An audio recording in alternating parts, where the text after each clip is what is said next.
2022 from 1.85 trillion in the previous quarter. According to the Central Bank of Nigeria, in its economic report, for the fourth quarter of 2022, there was a total decline in consumer credit due to higher borrowing costs. It stated that consumer credit, which consisted of personal and retail loans, declined by 3.5% from 2.4 trillion in quarter 3 to 2.32 trillion in quarter 4 of 2022. It was further disclosed that personal loans accounted for 75.6% of the total consumer credit, while retail loans accounted for 24.4% in quarter 4.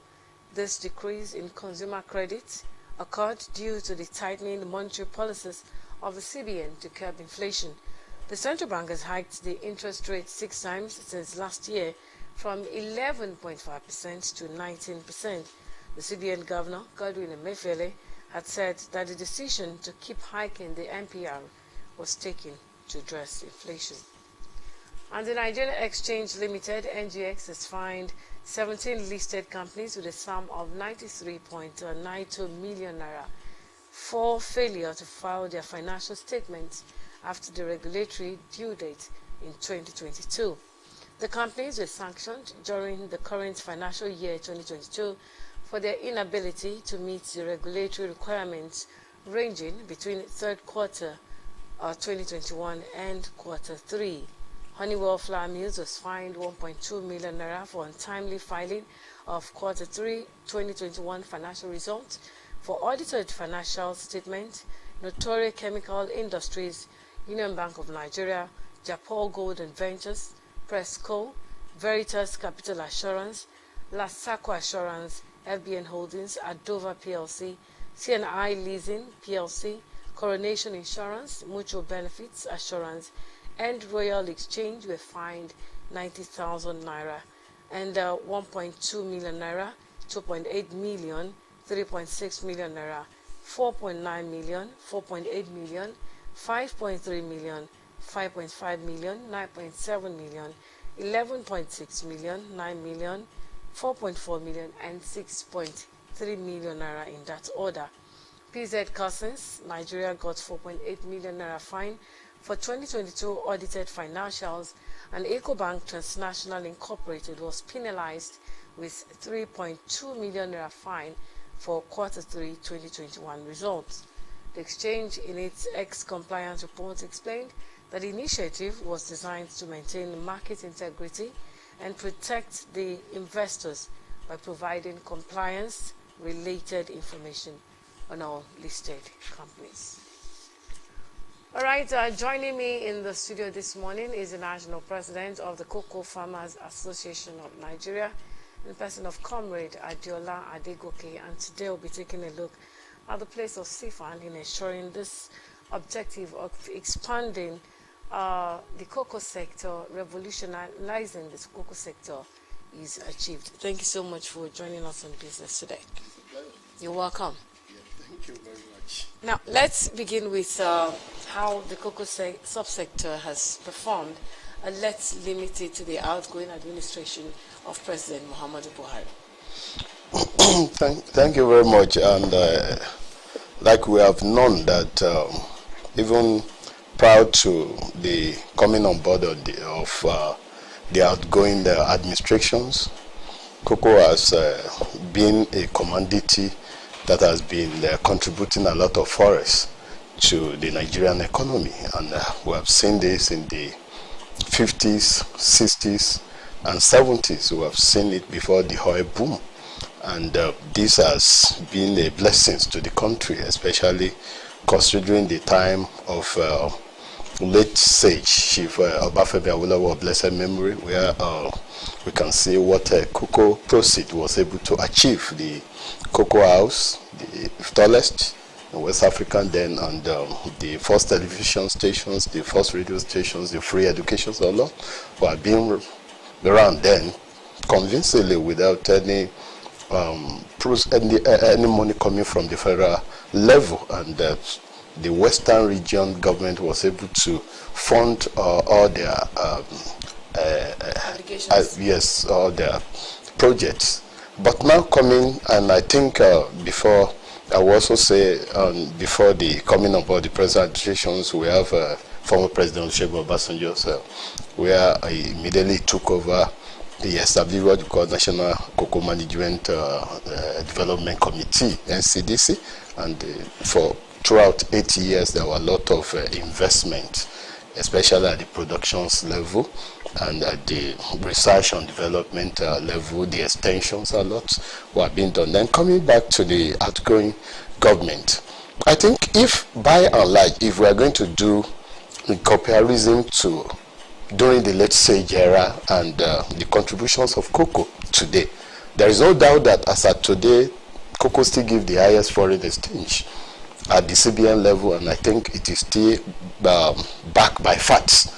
But in terms of productions, we have seen that in the 60s we were almost second largest producer of cocoa in the world, and we had the best quality ahead of Ghana and Ivory Coast. But I think today, what are we having? We are almost fifth in positions, and apart from that, productivity is not all that encouraging, despite the fact that cocoa still is still the leading forest years and for the country. So in terms of the gain and in terms of the prosperity of the farmers, a lot needed to be done to improve the lives of our farmers, their income, and because by the time you look at their per capita earnings and how they are taking care of their families, then if we're also looking at the infrastructures, and when you today you are going to some of these farms, you'll be appalled to understand the level of infrastructural decadence, and there's no doubt about that. We have also even take a visit to some of these farm settlements established by this stage. It's a serious concern, because you can see the rural and urban migrations will be so serious. But I think that's why we therefore say that yes, the government, the present government has been able to do little. They can do, but it's testimony to what the country needs, especially in terms of funding, in terms of investment, in terms of research and development, in terms of income, in terms of attracting younger ones. Because many of our farmers are aged. When you look at an average age of a cocoa farmer is about almost 60 years at the southwest level, while we're having about 40 at the eastern and south level. So when we are looking at all those, and the productivity, which is still about 400 kilograms per hectare, in comparison with Ghana and Ivory Coast, that we're having about 650, 600 kilograms per hectare. So when we are looking at that, and when people are also looking for quality, you see them going to Ghana. And what happened? You see the difference. What is the difference is that in 1986, our cocoa board was dissolved, and the whole of things is like throwing away the baby and the bad water.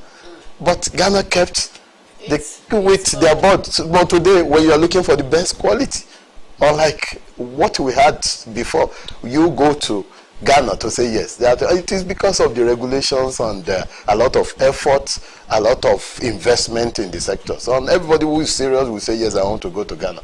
But don't forget that Nigeria has the best manpower. We have the best numbers of cocoa farmers. We have the best acreage that are available. We have almost 28 states that are viable to produce cocoa out on a very large scale.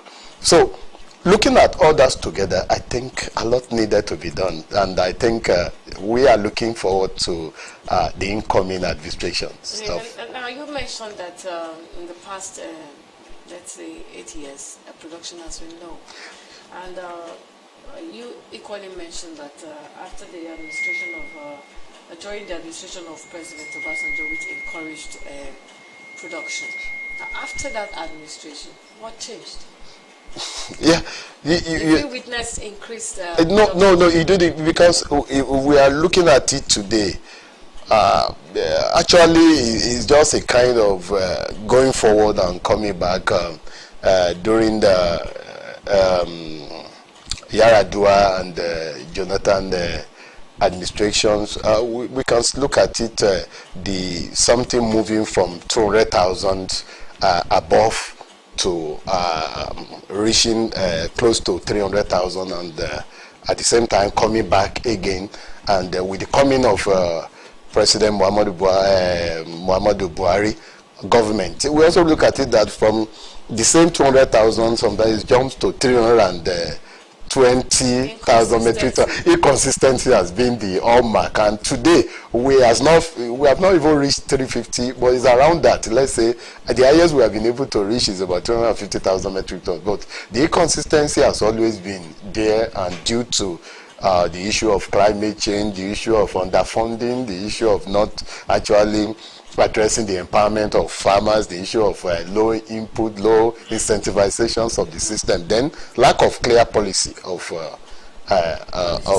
yes, policy somersault. You come here and another comes in and is taken there. So there is no actually clear plans that each, even when you are talking of don't also forget the states. They are also integral part. I know those states happens to be the highest producer, but the question you ask, what is happening? What is our governor now doing in cocoa sector? The governor has done creditably well in other sectors. Let me say, for example, we have seen what the governor has done in security. It is worthy of emulations even by the federal government. Another areas is even when you are talking about the issue of salaries of workers. So we can see the governor has been able to achieve a lot. Then good governance in terms of being outspoken. The governor has done very much. But cocoa has a lot. It's synonymous with Ondo State. So what we have seen is not encouraging. I have to say the fact because the governor is a person who we say is might. So I will say my mind that a lot needed to be done by Ondo State. For example, we have the Juberi. We are happy. When the governor came on board, he has put a lot of free seedlings to farmers, which to me is encouraging, giving just a lot needed to be done in terms of having a large trade. The Juberi today information reaching me has said that yes, it has been abandoned due to insecurity. We can't claim that because we are leading cocoa producing states. Then another area is about we ejecting some of our farmers from some of this area in the name of pursuing the red gold. We can't say that because I had the Honorable Commissioner for Information the other time say because most of our trees are aged in those areas and there is need to divest and go for oil but the state government is only telling illegal encroachers to leave those reserves. I think this issue is not just about being illegal encroachers. It's just about we saying, okay, let there be investment in the oil palm development.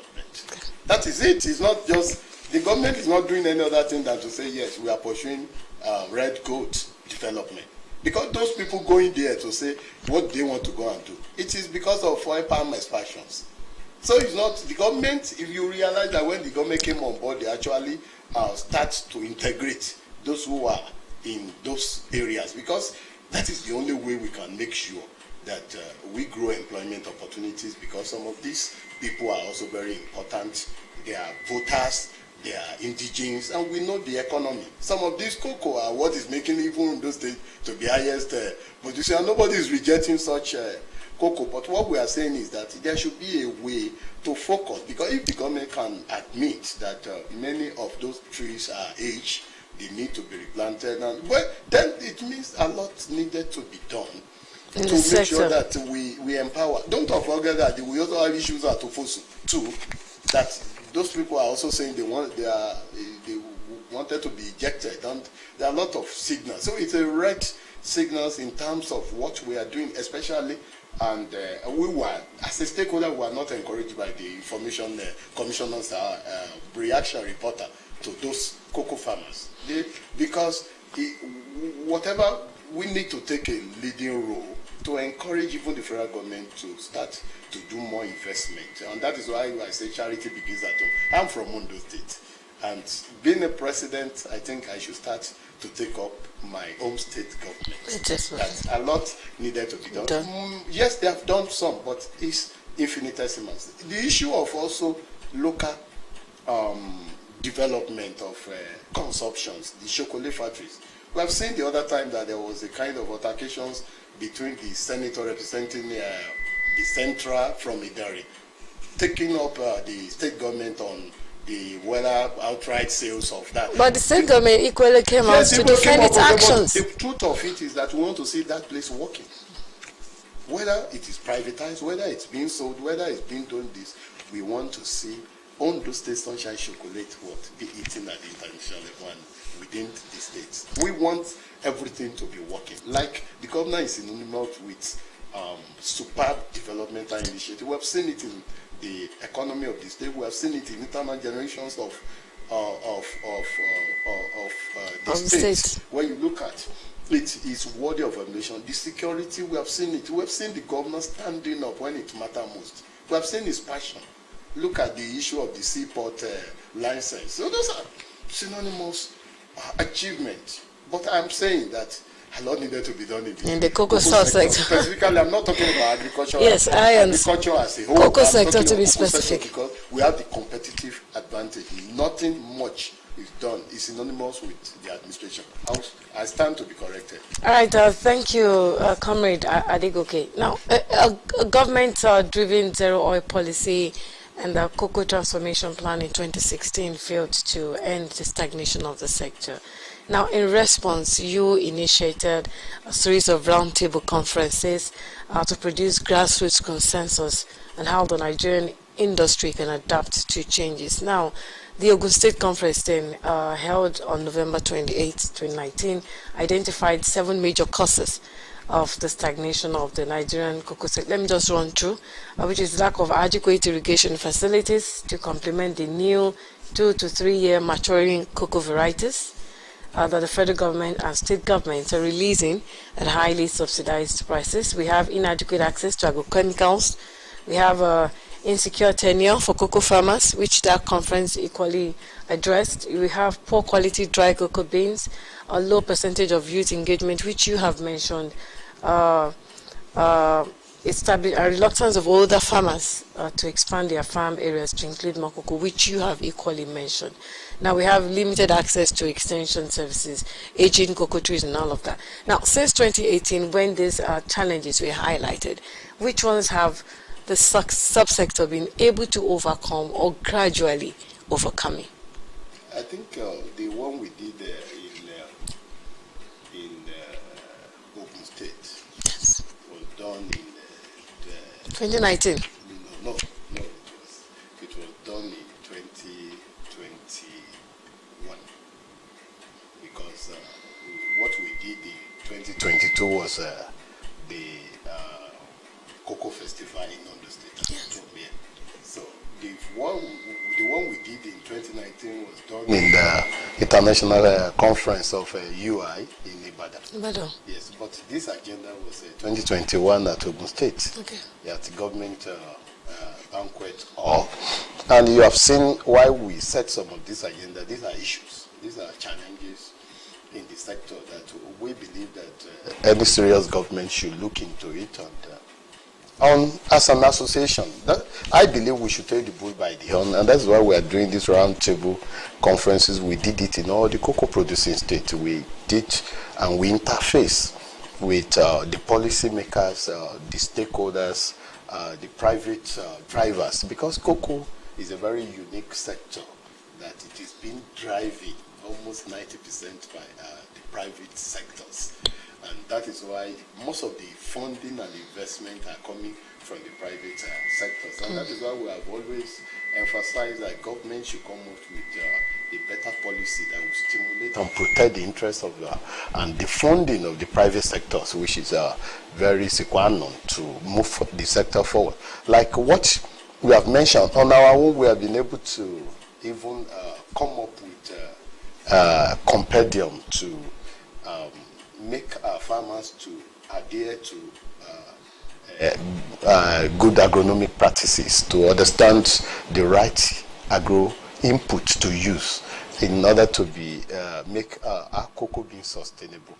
We have done that. We have put even this book freely with many of our partners who contributed, and we have done a lot and have actually given a lot of booklets to many of the cocoa producing states, cocoa farmers. We have done that. And not only this, we have also come up, like the last conference that was done in Ondo State, where we gave Mr. Governor an award in the little he has been able to achieve in Ondo State. It was all the stakeholders came together. It was a first national cocoa festival that brought about the farmers, the buyers, the exporters, the processors, the entrepreneurs, the cocopreneurs, and the traditional rulers, those who are involved, the policymakers. And we have done a lot to open up some of the investment opportunities where farmers can be assisted, because if you don't take care of the hen that lays the golden egg, you are likely to have issues. That the value chain starts with the producers, that the producers must be assisted, must be supported by everybody to make sure that sustainable input, sustainable cocoa are produced in line with what the international buyers want, because the world are very keen to see procedure of what exactly the input you are using. How does it has a relationship with the environment? Does it compromise the environment? So those are issues that are so germane. Then another areas is about the climate change. We're having unfavorable climate change, and there are a lot of dying back. When farmers plant cocoa, you see a lot dying because of lack of water.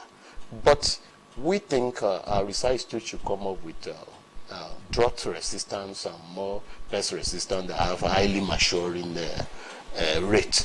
Then, and apart from this, I think there should be irrigations. That's why I'm saying there should be a collaboration between the associations, the farmers, the government, the federal, to make sure that we start to irrigate most of our cocoa farms so that it starts to give us plots throughout the year. We have seen it. Then we wait for season to say, yes, this one we wait for so time, we wait for October, November, December to start to harvest. And no, cocoa has the capacity to fruit all this. And we have seen what Ghana is also doing. They have started to irrigate. They set benchmark.